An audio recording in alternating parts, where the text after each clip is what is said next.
ನಿಮ್ಮ ಹಳೆಯ ಒಡವೆನ ಅಧಿಕ ಬೆಲೆಗೆ ಮಾರಬೇಕೆ? ಅಟಿಕಾಗೆ ಕಾಲ್ ಮಾಡಿ 8880 ಅಟ್ಟಿಕಾ ಗೋಲ್ಡ್ ಕಂಪನಿ.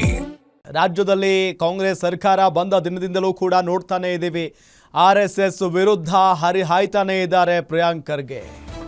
ಈಗ ಹೆಂಗಾಗ್ಬಿಟ್ಟಿದೆ ಅಂತ ಅಂದರೆ RSS ವರ್ಸಸ್ ಪ್ರಿಯಾಂಕ್ ಖರ್ಗೆ ಅಲ್ಲ, RSS ವರ್ಸಸ್ ಇಡೀ ರಾಜ್ಯ ಸರ್ಕಾರ ಅನ್ನೋ ಥರ ಆಗಿದೆ. RSSಗೆ ಮೂಗುದರ ಹಾಕೋದಕ್ಕೆ ಸರ್ಕಾರ ಬ್ರಹ್ಮಾಸ್ತ್ರವನ್ನ ರೆಡಿ ಮಾಡ್ಕೊಳ್ತಾ ಇದೆ. ಇತ್ತ ಬಿಜೆಪಿ ರಾಜ್ಯಾಧ್ಯಕ್ಷ ವಿಜಯೇಂದ್ರ ಸವಾಲ್ ಹಾಕಿದ್ದಾರೆ, ನಿಮಗೆ ತಾಕತ್ತಿದ್ರೆ RSS ಬ್ಯಾನ್ ಮಾಡಿ ನೋಡೋಣ ಅಂತ. RSSನ ನೇರವಾಗಿ ಎಲ್ಲೂ ಬ್ಯಾನ್ ಮಾಡ್ತೇವೆ ಅಂತ ಹೇಳಿಲ್ಲ. ಖರ್ಗೆಗೆ ತನ್ನ ಇಲಾಖೆ ಬಗ್ಗೆ ಮಾತಾಡೋ ಯೋಗ್ಯತೆ ಇಲ್ಲ. ನಿಮಗೆ ತಾಕತ್ತಿದ್ರೆ ನಿಮ್ಮ CMಗೆ ಹೇಳಿ RSS ಬ್ಯಾನ್ ಮಾಡೋದಕ್ಕೆ. ರಾಜ್ಯದಲ್ಲಿ ಅನೇಕ ಸಮಸ್ಯೆಗಳಿದೆ, ಅದರ ಬಗ್ಗೆ ಮಾತಾಡ್ತಾ ಇಲ್ಲ. RSS ದೇಶಾಭಿಮಾನ ಇರುವಂತ ಸಂಘಟನೆ, ರಾಷ್ಟ್ರಭಕ್ತ ಸಂಘಟನೆ. ಈ ರೀತಿ ಹಿಂಬಾಗಿಲಿನಿಂದ ಬಂದು RSS ಕಟ್ಟಿ ಹಾಕೋದಕ್ಕೆ ಸಾಧ್ಯ ಇಲ್ಲ ಅಂತ ಬೆಂಗಳೂರಿನಲ್ಲಿ ಬಿಜೆಪಿ ರಾಜ್ಯಾಧ್ಯಕ್ಷ ವಿಜಯೇಂದ್ರ ಹೇಳಿಕೆಯನ್ನ ಕೊಟ್ಟಿದ್ದಾರೆ. ಜೊತೆಗೆ ಸರ್ಕಾರಕ್ಕೆ ಸವಾಲನ್ನ ಕೂಡ ಹಾಕಿದ್ದಾರೆ. ಮುಖ್ಯಮಂತ್ರಿಗಳಾಗ್ಲಿ ಪ್ರಿಯಾಂಕಾ ಖರ್ಗೆ ಅವರಾಗ್ಲಿ ನೇರವಾಗಿ RSS ಹೆಸರನ್ನ ಅದರಲ್ಲಿ ಉಲ್ಲೇಖ ಮಾಡಿಲ್ಲ. ನಾನು ತಮ್ಮ ಮುಖೇನ ರಾಜ್ಯದ ಮುಖ್ಯಮಂತ್ರಿಗಳಿಗೆ ಹಾಗೂ ಗೃಹ ಸಚಿವರಾಗಿರ್ತಕ್ಕಂಥ ಪ್ರಿಯಾಂಕಾ ಖರ್ಗೆ ಅವರಿಗೆ ಸವಾಲು ಹಾಕೋದಕ್ಕೆ ಇಚ್ಛೆ ಪಡ್ತೇನೆ. ಮಾನ್ಯ ಮುಖ್ಯಮಂತ್ರಿಗಳೇ, ಸದನದಲ್ಲಿ ಬಂದು ನಮಸ್ತೆ ಸದಾ ವತ್ಸಲೆ ಅಂತ ಏನ್ ಹೇಳಿದ್ರಲ್ಲ, ಇವತ್ತು ನಿಮ್ಮ ಬಣ್ಣ ಇವತ್ತು ಕಳಚಿ ಬಿದ್ದಿದೆ, ಬಯಲಾಗಿದೆ ನಿಮ್ಮ ಮುಖವಾಡ. ನಿಮಗೆ ತಾಕತ್ತಿದ್ರೆ RSS ಅನ್ನ ಬ್ಯಾನ್ ಮಾಡ್ತಕ್ಕಂಥ ಪ್ರಯತ್ನ ಮಾಡಿ ನೋಡೋಣ. ಯಾತಕ್ಕೋಸ್ಕರ ಇವತ್ತು RSS ಬಗ್ಗೆ ಕೆಂಡ ಕಾರ್ತಾ ಇದ್ದೀರಿ ಏನಂತ? ಇವತ್ತು ದೇಶ ವಿರೋಧಿ ಚಟುವಟಿಕೆ ಇವತ್ತು RSS ಇಂದ ಆಗಿದೆ.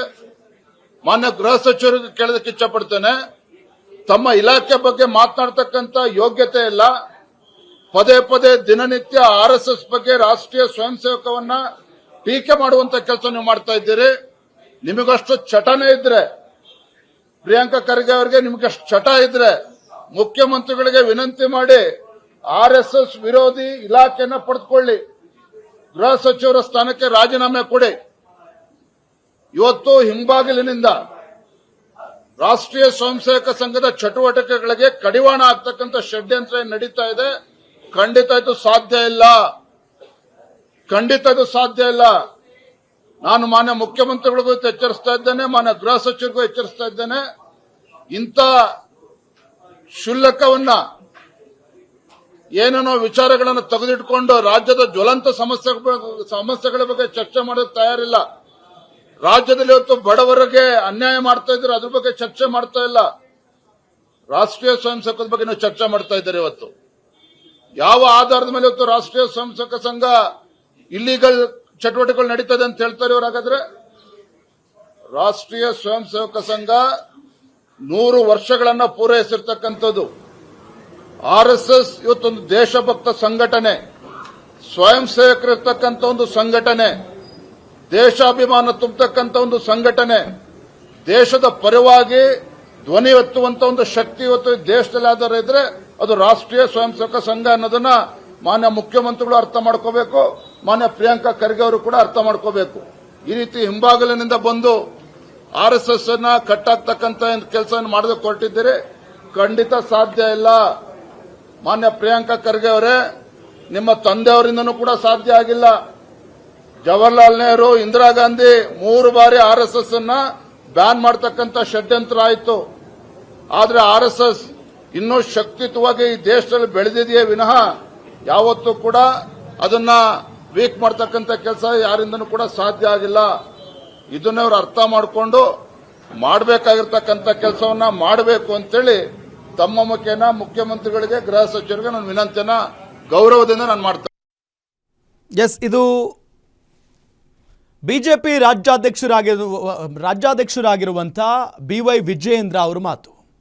ಅಂದರೆ ಪದೇ ಪದೇ ಪ್ರಿಯಾಂಕ್ ಖರ್ಗೆ ಅವರು RSS ವಿರೋಧಿಸುತ್ತಲೇ ಬರ್ತಾ ಇದ್ದಾರೆ. ಒಂದು ಪಥಸಂಚಲನ ಅಂತ ತಗೊಂಡ್ರೆ ಅವರ ಕ್ಷೇತ್ರದಲ್ಲಿ ಪಥಸಂಚಲನ ಮಾಡೋದಕ್ಕೆ ಬಿಡಲಿಲ್ಲ ಕಳೆದ ಬಾರಿ.